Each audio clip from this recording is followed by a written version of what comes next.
Good afternoon, students. Now we will see the next activity from Science 1 of Bridge course, and that is you are going to see sound. You will see some concepts related to sound. So, how sound is produced? When the object sound is produced due to the vibrations of object. Vibrations मुळं काय होणार आहे sound produce होणार आहे that you have studied in last year. तर sound जो आहे तो साऊंड प्रोड्यूस होण्यासाठी production of sound Wien sound is produce तर व्हायब्रेशन्स जर झाले एखादा ऑब्जेक्ट तो ऑब्जेक्ट हा काय झाला पाहिजे व्हायब्रेट झाला पाहिजे त्याच्यामध्ये कंप पावला पाहिजे. मग व्हायब्रेशन्स जे आहेत त्या व्हायब्रेशन्स मुळे साऊंड तयार होणार आहे. विदाउट व्हायब्रेशन्स जर ऑब्जेक्ट मध्ये व्हायब्रेशन्स झाले नाहीत तर साऊंड क्रिएट होणार नाही. मग इथं तुम्हाला एक फोर्क दाखवलेला आहे. इथं काय आहे या फोटोग्राफ मध्ये एक फोर्क दाखवलाय फोर्क ट्युनिंग फोर्क जे तुम्हाला 11th मध्ये गेल्यावरती 12th मध्ये गेल्यावरती काय होणार आहे फिजिक्स मध्ये तुम्ही अजूनही डीप मध्ये साऊंडच्या वेळेला स्टडी होणार आहे त्यावेळेस तुमच्या ते लक्षात येईल. एक ट्युनिंग फोर्क दाखवलेला आहे स्टीलचा आणि हे त्याचे दोन काय आहेत प्रॉंग्स आहेत. म्हणजे घरामध्ये आपण चिमटा म्हणतो तो चिमटा तर जर तुम्ही थोडासा जरी स्ट्राईक केला तर त्याचे हे जे पुढचे दोन प्रॉंग आहेत त्याला पातळ म्हणतो आपण तो ते काय होतात एकमेक व्हायब्रेट होत राहतात आपटल्यावरती.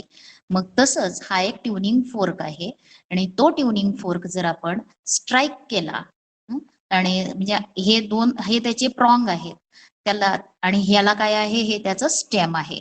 स्टेमला धरायचं आणि हे प्रॉंग्स त्याचे काय केले तुम्ही जोरात स्ट्राईक केले हॅमर ते आपटले गेले तर म्हणजे स्ट्रक केलं कशावरती तरी हार्ड सरफेसवर मग टेबलवर असेल तर स्ट्रक केलं तर काय होणार आहे ते प्रॉंग्स व्हायब्रेट होणार आहेत. मग आणि नंतर एक साऊंड त्यांच्यामधून प्रोड्यूस होणार आहे. आता पहिल्यांदा साऊंड अ ट्युनिंग फोर्क ह्याच्यामध्ये दोन प्रॉंग्स असणार आहेत आणि एक स्टेम. स्टेम त्याचं काय ठेवायचंय स्टडी ठेवायचंय आणि प्रॉंग्स काय करायचे आहेत स्टक करायचे. स्ट्रक म्हणजे कशावरती तरी स्ट्राईक स्ट्राईक म्हणजे आदळणे आपटणे जोरात आदळायचं त्याला एक आणखीन. मग काय होणार आहे त्याचे जे प्रॉंग्स आहेत हे काय होणार आहेत व्हायब्रेट व्हायला लागणार आहेत आणि त्या व्हायब्रेशन्स मुळे काय होणार आहे साऊंड प्रोड्यूस होणार आहे. आता इथं तुम्हाला त्याचं काय दाखवलेलं आहे tuning production of sound by tuning fork.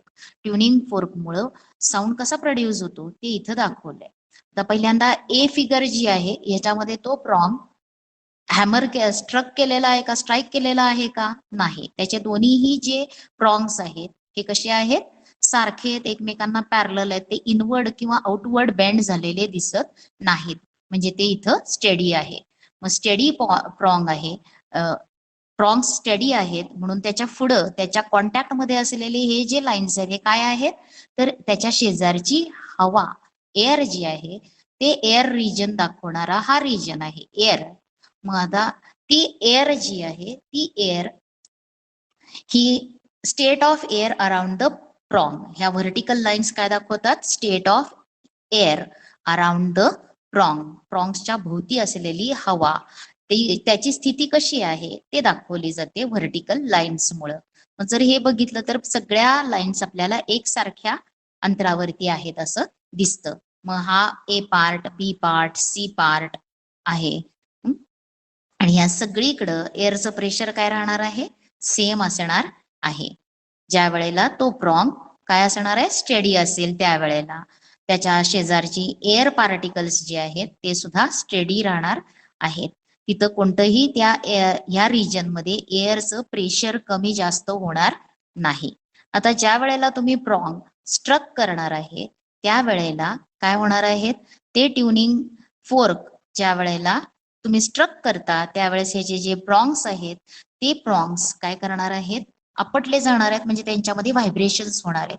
आता ह्यांचं व्हायब्रेशन्स कसं असणार आहे तर ते आत आणखीन बाहेर असे व्हायब्रेट होणार आहेत. कळलंय आत आणखीन बाहेर असे व्हायब्रेट होणार आहेत ते दोन्हीही त्यांच्या मेन पोझिशन पासून बाहेर जाणार आहेत, लांब जाणार आहेत, परत आतल्या बाजूला येणार आहेत. मेन पोझिशन पासून लांब जाणार आहेत, परत आतल्या बाजूला येणार आहेत. असे ते काय होणार आहेत, about their main position vibrate होत राहणार आहेत. मग ते होत असताना त्याच्या शेजारच्या त्याच्या क्लोज मध्ये असलेली जी एअर रिजन आहे, त्या एअर रिजन मध्ये सुद्धा काय होणार आहे, थोडा आपल्याला डिफरन्स दिसणार आहे. मग ज्या वेळेला हे प्रॉन्ग्स बाहेरच्या बाजूला आउटवर्ड डायरेक्शन मध्ये बेंड होणार आहेत, आउटवर्ड डायरेक्शन मध्ये बेंड झाल्यानंतर इथं जो रिजन तयार होतो एअरचा, तिथं एअर पार्टिकल्स काय असणार आहेत, they are close to each other. ते एअर पार्टिकल्स काय असणार आहेत, क्लोज टू इच अदर. म्हणजे तिथं एअर पार्टिकल्सची गर्दी असणार आहे. त्याच्यामुळे तिथं एअरचं प्रेशर काय होणार आहे, इन्क्रीज होणार आहे. तिथं एअरचं प्रेशर इन्क्रीज होणार आहे आणि या रिजनला काय म्हटलं जातं, कॉम्प्रेशन्स. इथं एअर कॉम्प्रेस होणार आहे. एअर वरती एक दाब येणार आहे आणि तिथं एअर कॉम्प्रेस होणार आहे. त्याला म्हटलेलं आहे कॉम्प्रेशन रिजन असं म्हणतात नंतर. म्हणजे इथं प्रेशर जे आहे ते प्रेशर इन्क्रीज होणार आहे आणि हे जे स्टेट आहे ती हाय प्रेशर असणार आहे. तिथं रिजन, त्या रिजन मध्ये ए रिजन मध्ये एअरचे प्रेशर काय असणार आहे, हाय असणार आहे.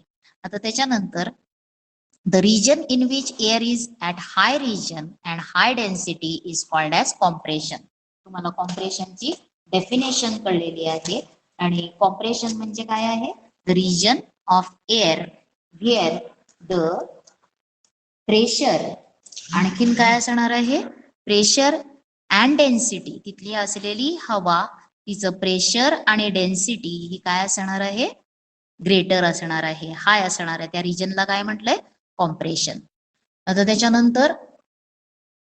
त्याच्यानंतर काय आहे, त्याच्यानंतरचा बघायचं, the next step of vibration of prongs. आता हे आउटवर्ड बेंड झाल्यानंतर ते परत कुठं जाणार आहेत, इनवर्ड येणार आहेत. इथं दाखवली ती पोझिशन, ते आतल्या बाजूला येणार आहे. आणि ते आतल्या बाजूला आल्यानंतर ए रिजन मध्ये जो काही इथं प्रेशर होतं ते काय होणार आहे, ते पुढं जाणार आहे, पुढच्या रिजन मध्ये जाणार आहे आणि इथं लो प्रेशर एरिया तयार होणार आहे. म्हणजेच in the next step, the vibrations, the prongs of the fork come close to each other. ते prongs एकमेकांच्या जवळ येणार आहेत, close to each other. In this case, the air molecules near the prongs get more space to move away from each other. As a result, the air pressure in this region decreases. हे आतल्या बाजूला जाणार आहेत आणि त्याच्यामुळे इथं त्या हवेला जास्त जागा मिळणार आहे. म्हणून इथं कोणता रिजन तयार होणार आहे, लोअर प्रेशर आणि lower density, low pressure low density region तयार होणार आहे. आणि लो प्रेशर लो डेन्सिटी रिजनला काय म्हटलेलं आहे, रेरिफॅक्शन. त्याला काय म्हटलेलं आहे, रेरिफॅक्शन. कळलं. मग लो प्रेशर आणखीन लो रिजन याला काय म्हटलेलं आहे, रेरिफॅक्शन. म्हणून द रिजन इन विच काय आहे, the region in which air is at low pressure and low density it is called as rarefaction. आता त्याच्यानंतर the air molecules in this region which are in compressed state earlier transfer. ह्याच्या आधी इथं काय होते, compression होतं, ते transfer होणार आहे पुढं. Is transfer there state earlier transfer their energy to the air molecules in the next region. इथं या एअर मध्ये जी काही एनर्जी आहे ती नेक्स्ट रिजनला ट्रान्सफर होणार आहे आणि मग इथची एरिया किंवा प्रेशर आणि डेन्सिटी काय होणार आहे, कमी होणार आहे. म्हणून पुढचा रिजन तुम्हाला कसा दिसतो, कॉम्प्रेशनचा दिसतो, कॉम्प्रेस्ड स्टेट. आणि such a periodic motion of prongs creates compression and rarefaction. आता एकदा ते आतल्या बाजूला बेंड झाल्यानंतर पुढच्याला काय होणार आहे, ते आउटवर्ड बेंड होणार आहेत. आउटवर्ड इनवर्ड असे बेंड होत राहणार आहेत आणि याच्यामुळं काय होणार आहे, तिथे अल्टरनेटिव्ह कॉम्प्रेशन्स आणि रेरिफॅक्शन्स जनरेट होणार आहेत आणि हे असंच पुढं प्रपगेट होत जाणार आहे. मग the prongs creates compressions and rarefactions in the air and these are propagated away from the prongs. आणि हे जे रेरिफॅक्शन्स, कॉम्प्रेशन्स अँड रेरिफॅक्शन्स तयार होणार आहेत ते प्रॉंग पासून लांब पर्यंत प्रपगेट होणार आहेत, ट्रान्सफर होत जाणार आहेत. These are nothing but the sound waves. आणि यालाच काय म्हटलेलं आहे, sound waves. The alternate compressions and rarefactions contributes a sound wave. त्यांच्यामुळे काय तयार होणार आहे? साऊंड वेव्ह तयार होणार आहे. When these waves reaches to our ears. आता अशी वेव्ह आपल्या इयरवर आली. इयरच्या आतमध्ये काय आहे? इयर ड्रम, कानाचा पडदा आहे. तर ती त्याच्यावरती जाऊन स्ट्राईक होणार आहे इयर ड्रमवर, आणि इयर ड्रम काय होणार आहे? इयर ड्रम त्याच्यानंतर व्हायब्रेट होणार आहे. इयर ड्रम व्हायब्रेट झाल्यावरती त्याच्याकडून जे काही सिग्नल्स, म्हणजे जे काही आलेली साऊंड वेव्स आहेत, त्याचं कन्व्हर्शन इलेक्ट्रिकल सिग्नल्स मध्ये होणार आहे, आणि ते ऑडिटरी नर्व पासून कुणाला दिलं जाणार आहे? ब्रेनला दिलं जाणार आहे त्याचं सेन्सेशन. आणि ब्रेन आपल्याला हिअरिंगचं सेन्सेशन देणार आहे. म्हणजे तो साऊंड कोणता आहे, त्याचं सेन्सेशन काय आहे, हे ब्रेन कडून परत आपल्याला समजणार आहे. की अशा प्रकारे साऊंड प्रोड्यूस होणार आहे. आता साऊंड प्रोड्यूस होण्यासाठी काय इसेन्शियल आहे? Vibrations are essential.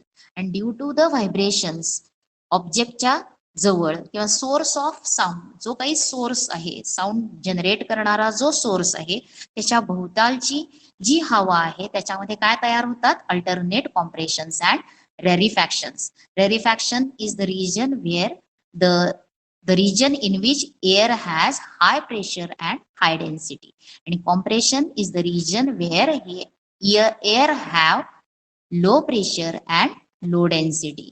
कळलेलं आहे? अशी ही अल्टरनेट कॉम्प्रेशन्स आणि रेरिफॅक्शन्स मुळे काय जनरेट होणार आहे? अ साऊंड वेव्ह इज जनरेटेड. आणि अशी साऊंड वेव्ह जर आपल्या इयर मध्ये असलेल्या एअर ड्रम वरती स्ट्राईक झाली, आदळली, तर तो एअर ड्रम व्हायब्रेट होणार आहे, आणि त्या व्हायब्रेशनचं कन्व्हर्शन इलेक्ट्रिकल सिग्नल्स होऊन त्याचं इन्फॉर्मेशन ब्रेनला दिलं जाणार आहे. मग ब्रेन इंटरप्रिटेशन करणार आहे. जी इन्फॉर्मेशन मिळालेली आहे त्याच्यावरून तो साऊंड कसा आहे, कोणता आहे, त्याचं सेन्सेशन आपल्याला ब्रेन देणार आहे. हे झालं काय बघितलं आपण? साऊंड कसा जनरेट होतो. आता साऊंड जनरेट होण्यासाठी पहिलं काय आहे? तर पहिलं आहे vibrations are necessary. Vibrations are necessary म्हणजे कोणत्याही ऑब्जेक्ट पहिल्यांदा काय झाला पाहिजे? व्हायब्रेट झाला पाहिजे. आणि व्हायब्रेशन्स झाल्यानंतर त्या ऑब्जेक्ट मधून साऊंड तयार होणार आहे. आता त्याच्या पुढचं साऊंड प्रपगेट होताना, आता आपण साऊंड वेव्स कशा प्रपगेट झालेल्या आहेत? थ्रू एअर मीडियम बघितलं. एअरचे पार्टिकल्स काही रिजन हाय डेन्सिटी हाय प्रेशरचे तयार होणार आहेत, आणि काही रिजन लो डेन्सिटी लो प्रेशरचे तयार होणार आहेत, आणि अशी ती वेव्ह प्रपगेट होणार आहे. म्हणजे प्रपगेशन ऑफ साऊंड वेव्ह साठी काय इसेन्शियल आहे? Medium is essential. मीडियम जर नसेल तर आपल्याला साऊंड हिअर होणार नाही. समजा एखादा साऊंड हा व्हॅक्युम मध्ये क्रिएट होत असेल तर त्या ऑब्जेक्टचा साऊंड आपल्याला ऐकू येणार नाही. व्हॅक्युम म्हणजे तिथं कोणतं ऍटमॉस्फिअर आहे का?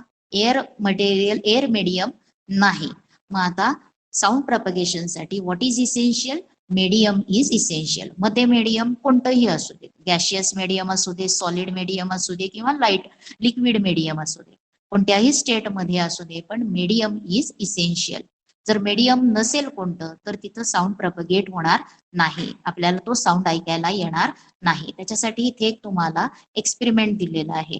एक काय केलेलं आहे? एक इलेक्ट्रिक बेल बसवली आहे, आणि त्या इलेक्ट्रिक बेल वरती एक बेल जार इन्व्हर्ट करून ठेवलाय. त्या बेल जार मधली एअर जी आहे ती सक्शन पंपनं सक करून घेतलेली आहे बाहेर. व्हॅक्युम पंपनं काय केलेली आहे? ती बाहेर काढलेली आहे. म्हणजे या बेल जार मध्ये काय असणार आहे? व्हॅक्युम क्रिएट होणार आहे. काय क्रिएट होणार आहे इथं? व्हॅक्युम क्रिएट होणार आहे. आणि तुम्ही इलेक्ट्रिक बेलचं स्विच ऑन, म्हणजे त्याचं स्विच केली किंवा त्याचं बटन ऑन केलं तरी बेल रिंग होणार आहे. तिथे इलेक्ट्रिक करंट जाणार आहे, रिंगिंग होणार आहे, पण ते रिंगिंग आपल्याला बाहेर ऐकायला येणार नाही. कारण इथं काय आहे? एअर आहे का प्रेझेंट? नाही, तिथं व्हॅक्युम आहे. आणि या एक्सपेरिमेंट वरून काय लक्षात येतं की medium is necessary for propagation of sound. Sound propagate करण्यासाठी, प्रपगेशन म्हणजेच ट्रान्सफर, सोर्स पाशी साऊंड तयार होणार आहे. तो तयार झालेला साऊंड ऑब्झर्वर पर्यंत, लिस्नर कडे जाण्यासाठी दोघांच्या मध्ये काय असायला पाहिजे?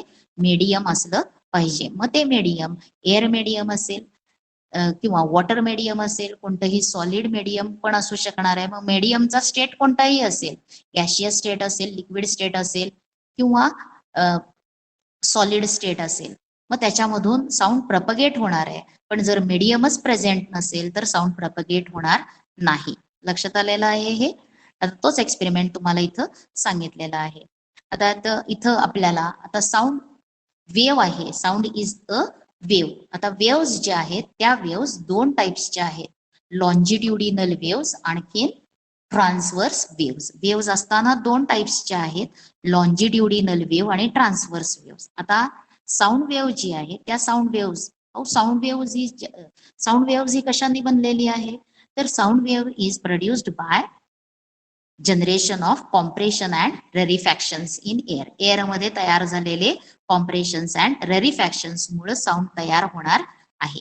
म्हणजे साऊंडसाठी काय पाहिजे, तर मीडियम जे आहे त्या मीडियमचा जे पार्टिकल्स आहेत त्यांच्यामध्ये काही रिजन मध्ये कॉम्प्रेशन, काही रिजन मध्ये रेरिफॅक्शन्स असे तयार होणार आहेत. म्हणजेच अल्टरनेट कॉम्प्रेशन्स अँड रेरिफॅक्शन्स तयार होणार आहेत. मग असं तुम्हाला इथे एक वेव्ह दाखवलेली आहे, साऊंड वेव्ह. आता त्या साऊंड वेव्ह मध्ये इथं हा जो तुम्हाला जास्त उंच दिसतंय ही मीन पोझिशन आहे, की जिथं हवेवरती कोणतंही प्रेशर किंवा ही मीन पोझिशन आहे त्या पार्टिकलची. कोणताही पार्टिकल व्हायब्रेट होताना त्याच्या मीन पोझिशनच्या भोवती व्हायब्रेट होत असतो.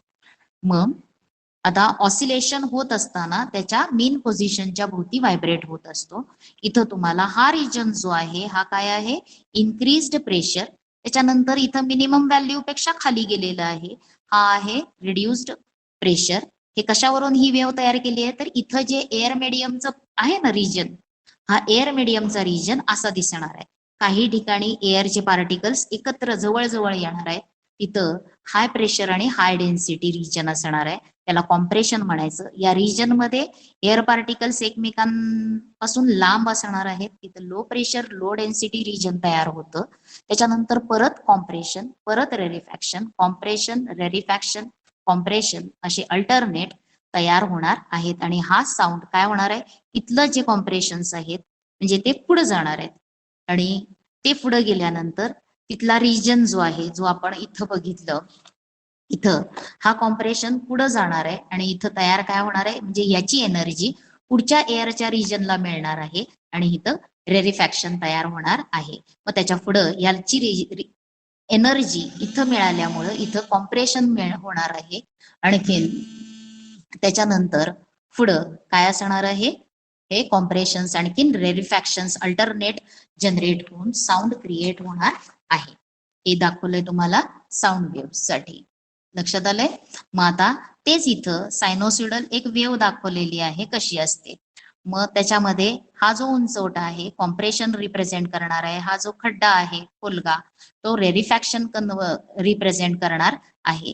आणि हे आता इथं उंच आहे तिथे ऍटमॉस्फेरिक प्रेशर ग्रेटर, इथे ऍटमॉस्फेरिक प्रेशर लेस या रिजन मध्ये. आणि ही जी डॉटेड लाईन आहे ती डॉटेड लाईन काय दाखवते आपल्याला, ऍटमॉस्फेरिक प्रेशर. म्हणजे हे मिनिमम म्हणजे ऍटमॉस्फेरिक प्रेशर. काही ठिकाणी ती वाढणार आहे, काही रिजन मध्ये अल्टरनेट रिजन मध्ये ते कमी होणार आहे, वाढणार आहे कमी होणार आहे. हे त्याची मीन लेवल आहे ऍटमॉस्फेरिक प्रेशरची.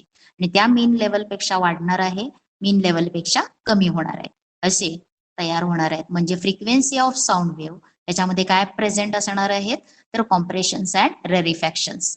आता याच्यामध्ये तुम्हाला कॉम्प्रेशन रेरिफॅक्शन्स आता वेगवेगळे टर्म्स आहेत. फ्रिक्वेन्सी म्हणजे काय वेव्हची, त्याच्यानंतर काय आहे ते थोडस बघूयात. आता याच्यामध्ये आता one compression and one rarefaction together form one cycle of wave. एक सायकल केव्हा फॉर्म होणार आहे, तर वन काय असणार आहे, कॉम्प्रेशन अँड वन रेरिफॅक्शन. याच्यामुळं काय तयार होणार आहे, one cycle of wave form होणार आहे. आणि अशा number of cycles formed in air in 1 second will be decided by the number of times the prongs of tuning fork vibrates back and forth. The number of vibrations of the tuning fork in 1 second. मग आता याच्यावरून frequency म्हणजे काय असणार आहे, त्याचबरोबर frequency कशाला म्हणायचे किंवा एक सायकल पूर्ण होते त्याला काय म्हटलेलं आहे, या काय आहेत कॅरेक्टरिस्टिक्स ऑफ साऊंड वेव्स. आणि त्याच्यामध्ये आता एका सेकंद मध्ये किती व्हायब्रेशन्स ट्युनिंग फोर्क करणार आहे, ट्युनिंग फोर्कचे प्रॉंग्स एका सेकंद मध्ये किती व्हायब्रेशन्स कंप्लीट करतात, त्या नंबर ऑफ व्हायब्रेशन्सला काय म्हटलेलं आहे, फ्रिक्वेन्सी म्हटलेलं आहे. त्याला काय म्हटलेलं आहे, frequency. The number of such cycles that are produced in air per second is called frequency of the sound wave. Sound wave frequency of sound wave म्हणजे काय आहे, तर number of cycles that are produced in air किंवा कोणतंही medium, म्हणून the number of cycles produced in medium per second is called as frequency of the sound wave. The frequency, आता frequency कशामध्ये measure केली जाते, it is measured in hertz, it is measured in hertz. आता if one cycle is completed in 1 second, एक cycle 1 second मध्ये complete होत असेल तर त्या फ्रिक्वेन्सीला, त्या साऊंडची फ्रिक्वेन्सी काय आहे, 1 हर्ट्स. एका सेकंड मध्ये एक सायकल मध्ये काय असणार आहे, 1 कॉम्प्रेशन अँड 1 रेरिफॅक्शन. कॉम्प्रेशन आणि 1 रेरिफॅक्शन याला काय म्हटलेलं आहे, 1 वेव्ह.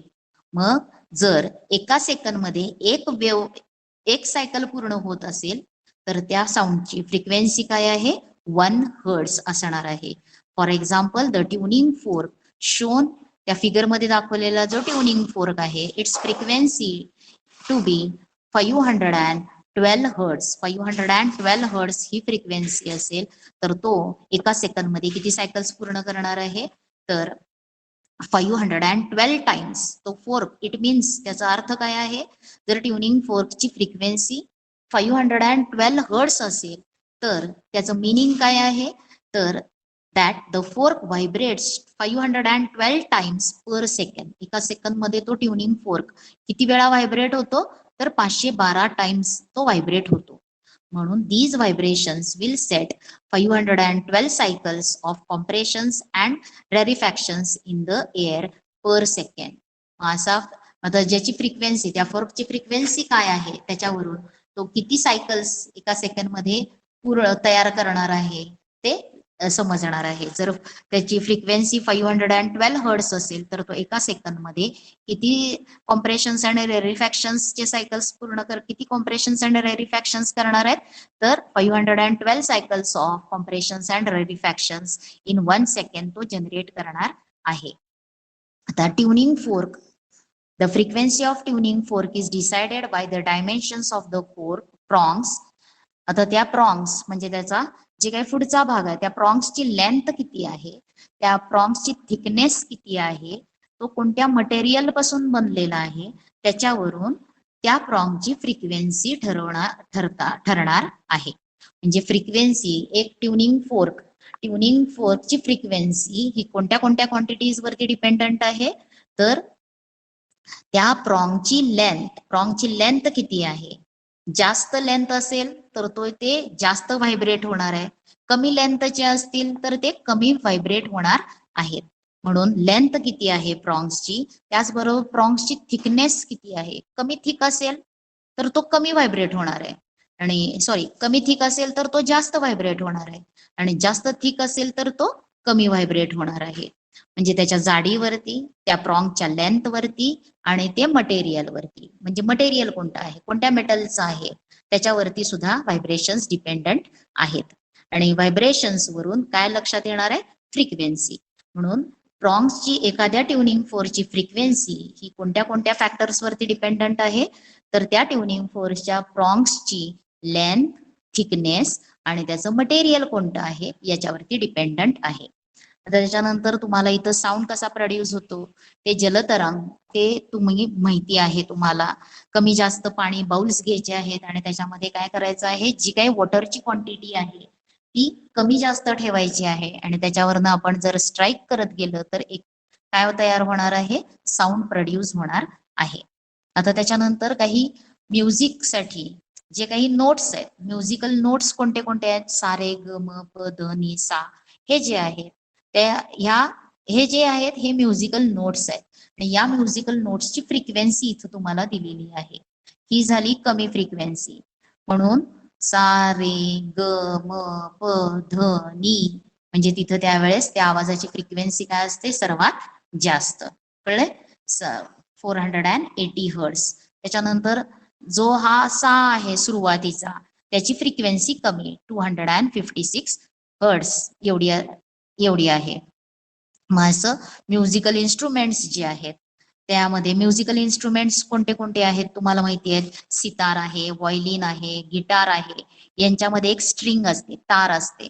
त्या तारेला छेडलं जातं, ट्यून केलं जातं आणि त्याच्यामुळं ते व्हायब्रेट होते. ती तार काय होते? व्हायब्रेट होते आणि त्या व्हायब्रेशनमुळं साऊंड तयार होतो. त्याच्यानंतर फ्लुईट आहे. त्याच्यानंतर शहनाई जे आहे त्याच्यामध्ये काय असतं तर एअर आतमध्ये ब्लो होते. फ्लुईड म्हणजे बासरी. त्याच्यामध्ये काय असतात? एअर आपण हवा आतमध्ये फुंकणार आहे आणि हवा आतमध्ये फुंकल्यानंतर त्या हवा काय होणार आहे? कंप. त्याच्यामुळं व्हायब्रेशन्स त्या फ्लुईड मध्ये तयार होणार आहेत. आणखीन साऊंड प्रोड्यूस होणार आहेत. मग तुम्हाला हार्मोनियम असेल, म्युझिकल हार्मोनियम असेल. त्याच्यानंतर म्युझिकल फ्लुइड जे आहे, holes on the fluid are open or closed to change the length of vibrating air. आतमध्ये एक एअर कॉलम तयार असणार आहे. तुम्ही जर पाईप फ्लुइड घेतली तर त्या फ्लुइडला, बासरीला जर बघितलं असेल तर त्या बासरीमध्ये काही होल्स असतात.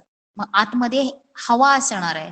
मग तुम्ही ज्या वेळेस ती बटणं दाबता, होल्स दाबता उघडता त्यावेळेस जो काही एअर कॉलम आतला आहे त्याची उंची कमी जास्त होणार आहे आणि त्यांच्यामध्ये व्हायब्रेशन्स तयार होऊन काय होणार आहे? साऊंड प्रोड्यूस होणार आहे.